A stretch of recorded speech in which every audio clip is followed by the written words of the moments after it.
Hello दोस्तों, आपका स्वागत है मेरे यूट्यूब चैनल पर। दोस्तों, जैसा कि आप लोग बताया, शिक्षा मित्रों को लेकर के जो भी न्यूज अपडेट होती है सबसे पहले मेरे चैनल के लिए आपको बताई जाती है। इसलिए आप जल्दी से मेरे चैनल को सब्सक्राइब कर लें। वीडियो अच्छी लगे तो लाइक अवश्य कर लेना। तो चलिए आपको पूरी अपडेट बताते हैं क्या निकल के के साथ शिव कुमार मिश्रा हमारे साथ बैठे हैं सिंह साहब यानी एपी सिंह, सुप्रीम कोर्ट के वरिष्ठ अधिवक्ता। स्वागत और अभिनंदन। और आज इसी वजह से लेट हो गए कि दिल्ली में भयंकर बारिश, रोड जाम। सिंह साहब के पास आना था, मसला था शिक्षा मित्रों को, उन्हें जानकारी लेनी थी क्या है पूरी बात, क्या कुछ हो सकती है मदद।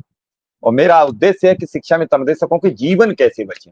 नया ऐसे मत जल्दी समझ लेना कोई केस की तैयारी है, मत ये समझ लेना कुछ बात है, केवल जानकारी लेने क्या हो सकता है, कैसे न्याय मिले। तो सिंह साहब के साथ बैठे हैं, काफी कुछ डिटेल बातचीत हो चुकी है और उसी दौरान हम 20 मिनट आज लेट भी हो गए। अब उद्देश्य यह है कि शिक्षा में अनुदेशकों की जिंदगी कैसे बचे। अनुदेशकों की जिंदगी बचाने में सिंह साहब ने जो रोल निभाया वो एक गार्जियन का निभाया। जब केस बंद पड़ा था तब जिता के दिल्ली ले आए, केस जीत गए।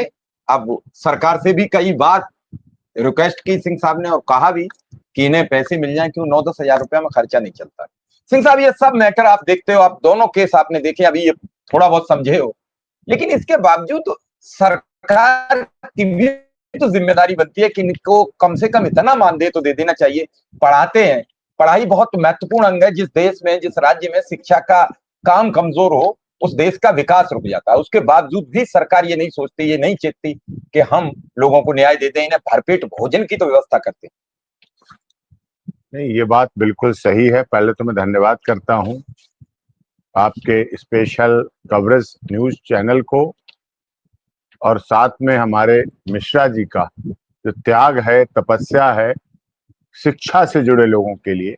आपने बहुत जब जब जरूरत पड़ी तो आपने अपनी आईडी अपने न्यूज चैनल के उसको प्रयोग किया और उसके बाद आवाज तक पहुंचाई। शिक्षा इस देश के लिए बहुत जरूरी है। कहाँ तो इस देश में प्रौढ़ शिक्षा तक लाई गई, यानी कि जो बुजुर्ग हो चुके थे 80 साल 70 और 75 साल के, उनको भी प्रौढ़ शिक्षा का उदाहरण देके शिक्षित किया गया। और यहाँ तो शिक्षा मित्रों की बात है, और वो शिक्षा मित्र जिनके लिए वर्ल्ड बैंक ने भी शिक्षा मित्र के लिए एक बहुत अच्छी उपाधि दी और बहुत अच्छे शब्दों से सराहा और उनके लिए एक सोशल सर्विस का एक बड़ा माध्यम बनाया और उसमें फाइनेंशियल भी सपोर्ट की। केंद्र सरकार ने भी उसको आगे बढ़ाने का काम किया, जिसमें राज्यों को 40% देना होता है और 60% सेंटर देता है। ये बातें हमने अनुदेशक वाले केस में रखी थी, उठाई थी, और ये आवश्यकता भी है, होना भी चाहिए। हिल स्टेशन वाले राज्य हैं, जो पहाड़ी राज्य हैं, उनमें सारा का सारा केंद्र ही देता है, सेंटर देती है, क्योंकि वहां की प्राकृतिक चीजें ऐसी हैं कि वहां ज्यादा सहायता की जरूरत है। प्राकृतिक विपरीत परिस्थितियां कई बार होती हैं, वहां की व्यवस्था करनी पड़ती है। तो शिक्षा के लिए सरकार को अग्रणी भूमिका निभानी चाहिए। सरकार ये तो कहती है कि सबका साथ, सबका विकास, सबके विश्वास और सबके न्याय। विकास कैसे होगा? शिक्षा उसमें सबसे पहली कड़ी है। यदि आप अच्छे शिक्षक बना देते हैं और शिक्षा के क्षेत्र को अच्छा कर देते हैं तो आपके हॉस्पिटल कम हो जाएंगे। जब आप अच्छी शिक्षा शुरू करा देते हैं तो आपकी जेलें कम हो जाएंगी। जब आप अच्छी शिक्षा देने लगते हैं तो आपके कोर्टों के केस कम हो जाएंगे, मतलब अदालतों की भीड़ कम हो जाएगी। तो सोचिए, शिक्षा इससे 3 चीजें आपकी कोर्ट को कम करती है, केसों का भंडार जो बढ़ रहा है उसको कम करती है, अस्पतालों को कम करती है और जेलों को कम करती है, यानी कि अपराधी कम बनेंगे। अच्छे शिक्षक अच्छे समाज का निर्माण करेंगे तो अपराधी कम बनेंगे, अपराधी बढ़ेंगे नहीं, और अपराधी बढ़ेंगे नहीं तो जेलें और कोर्ट का काम हल्का होगा और एक अच्छा समाज का निर्माण होगा, एक स्वस्थ समाज का निर्माण होगा, जिसकी जिम्मेदारी शिक्षकों पर है। तो यही शिक्षा मित्र के साथ नाम बहुत अच्छा है, लेकिन क्या उनसे उनके नाम के अनुसार उन्हें मेहनताना मिल पा रहा है? उनके नाम के अनुसार, उनकी योग्यता के अनुसार उनसे काम लिया जा रहा है, लेकिन क्या उसके परिणाम उनसे लिए जा रहे हैं? उनको उसका रेमुनरेशन मिल रहा है, पारिश्रमिक मिल रहा है, सैलरी मिल रही है? उसमें भेद है, उसमें बड़ा भेद है। शिक्षा मित्र के नाम पे और टीचर्स टीटी की बात करें और बीएड की बात करें और शासनादेशों की बात करें, कई बार शिक्षा से जुड़े लोग सरकारों के बीच पिस जाते हैं।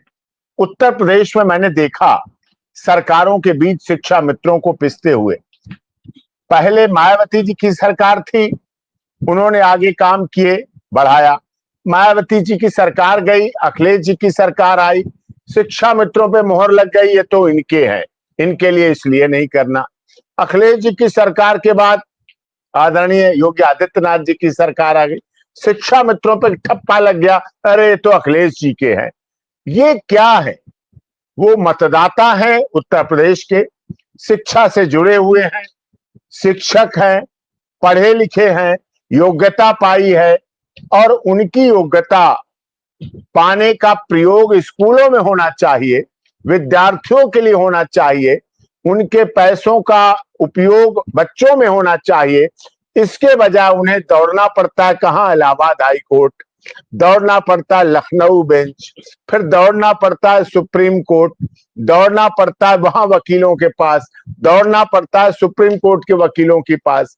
तो ये जो दौड़ भाग है अननेसेसरी, और इस बीच में उनको मानसिक परेशानी भी होती है, शारीरिक परेशानी भी होती है, आर्थिक परेशानी भी होती है। तीनों परेशानियों से वो गुजरते हैं।